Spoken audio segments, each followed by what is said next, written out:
Chers téléspectateurs, bonjour à tous. Nous avons terminé l'apprentissage de la forme de sabre du treillis. Aujourd'hui, on fait donc une révision globale. Allons-y. Tout d'abord, nous révisons les exercices de base. Piquer.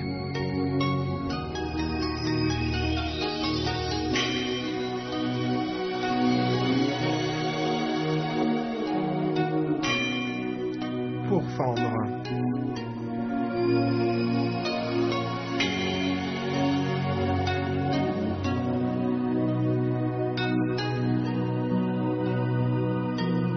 Brandir.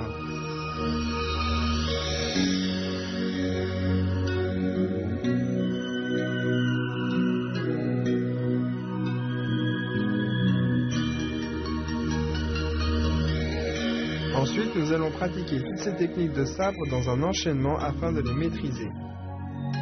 Les exercices de base sont très importants dans l'étude du sabre du treillis. Continuez bien à les pratiquer.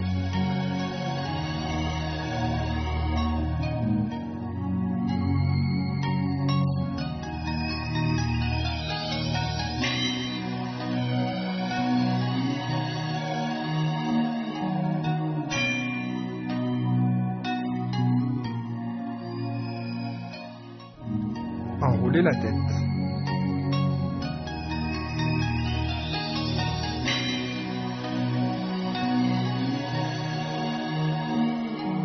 Envelopper le cerveau.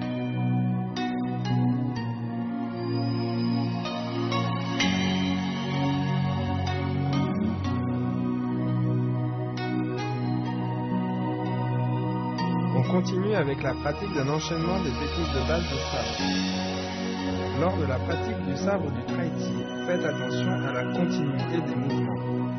Les mouvements du sabreur doivent être bien coordonnés.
Révisons ensemble les premières et deuxièmes parties de la forme. Avant de commencer la révision de la forme, regardons les mouvements des deux premières parties. Le sabre du treillis est une arme courte du treillis chuan. Il se base sur les mouvements du corps et les déplacements du treillis chuan. Les mouvements sont fluides avec des techniques de sabre bien distinctes. La force est bien transmise et on alterne entre douceur et fermeté. Les mouvements du sabreur doivent être bien coordonnés.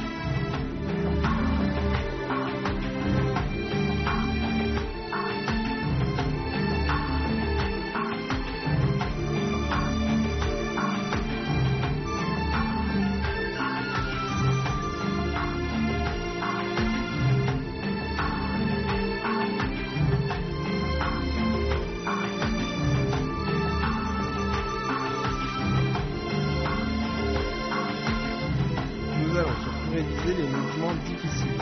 On commence d'abord avec la première partie de la forme.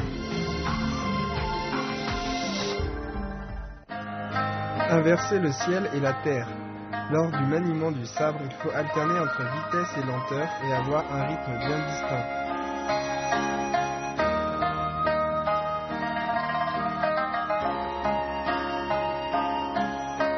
Le vent balaye les fleurs de pommier. La taille doit emmener le sabre et le mouvement doit être continu.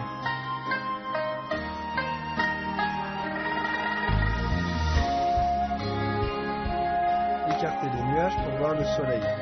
Lors des cercles de sabre, le mouvement doit être rond et fluide. Le haut et le bas du corps doivent être coordonnés. pousser le navire dans le sens du courant. Le pas croisé et le piquage sont simultanés. Dégagez les airs pour chercher le serpent. Le pas vers l'avant et la rotation de la taille se font en même temps.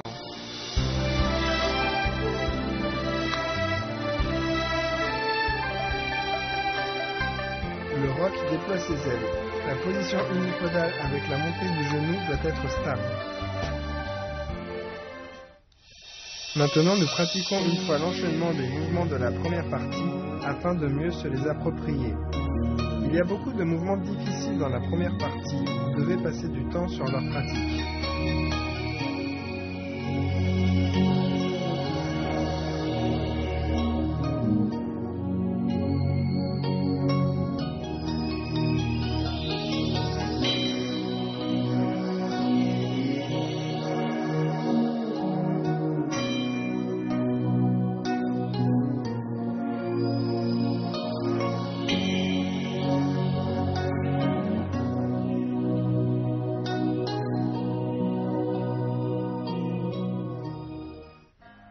Maintenant, on révise les mouvements de la deuxième partie. Le tigre noir parcourt la montagne 2.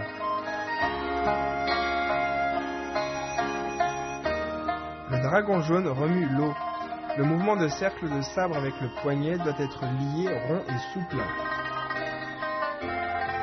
Braver le vent et couper les herbes. Le pas croisé et le balayage de sabre doivent être coordonnés. Pour fendre les 3 obstacles. Les 3 coups sont enchaînés, le mouvement de rotation du corps doit être souple et rapide. Le dragon d'or enroule la colonne. L'enroulement et le pas croisé se font de manière coordonnée et continue. On refait une fois les mouvements enchaînés de la deuxième partie. La pratique est essentielle dans le sabre du Traiji. Il n'y a qu'en persévérant que l'on peut maîtriser.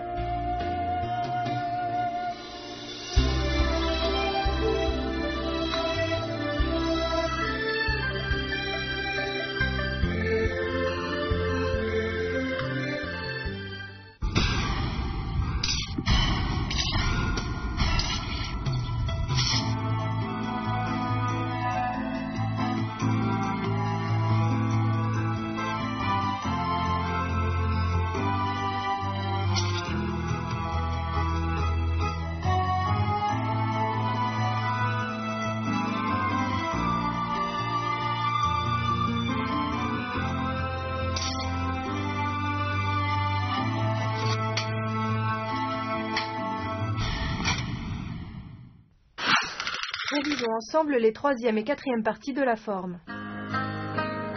Avant de réviser la suite, voyons d'abord les mouvements des 3e et 4e parties de la forme.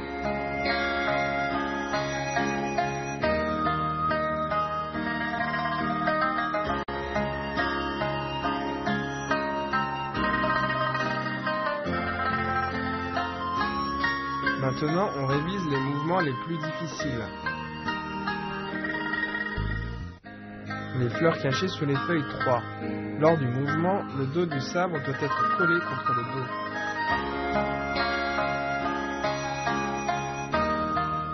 Pas vide, cacher le sabre. On doit utiliser la technique envelopper le cerveau.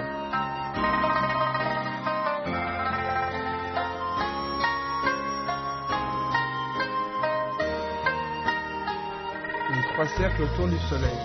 La rotation du corps doit être stable, le saut doit être fluide et le mouvement de balayage du sabre se fait d'une seule traite.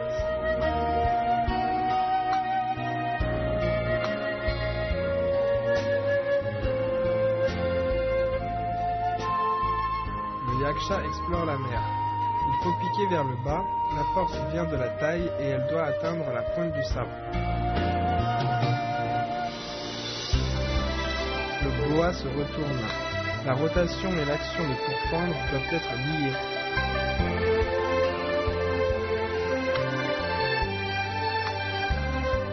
On fait une fois l'enchaînement des mouvements de la 3e partie. Faites attention à la continuité et la coordination dans les mouvements.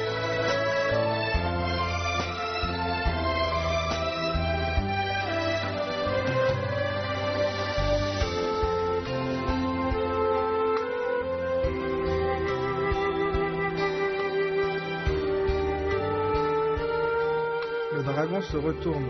La rotation du corps est combinée au piquage. Le sabre et le bras forment une ligne droite.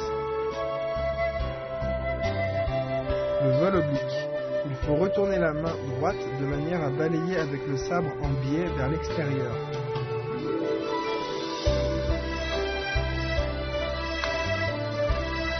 La libellule effleure la surface de l'eau. La force du pointage doit arriver dans la pointe du sabre. Ce mouvement peut être fluide. On refait une fois les mouvements enchaînés de la 4e partie.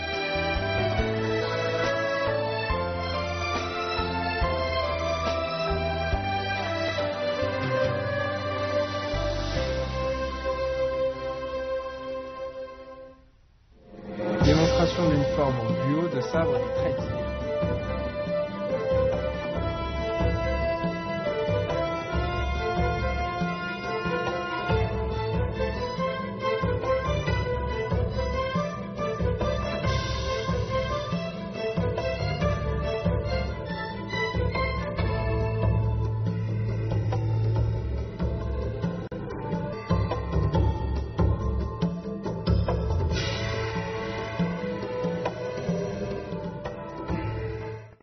L'étude du sabre du Treizi du style Chun s'arrête aujourd'hui. Nous présenterons encore bien d'autres programmes de Kung Fu.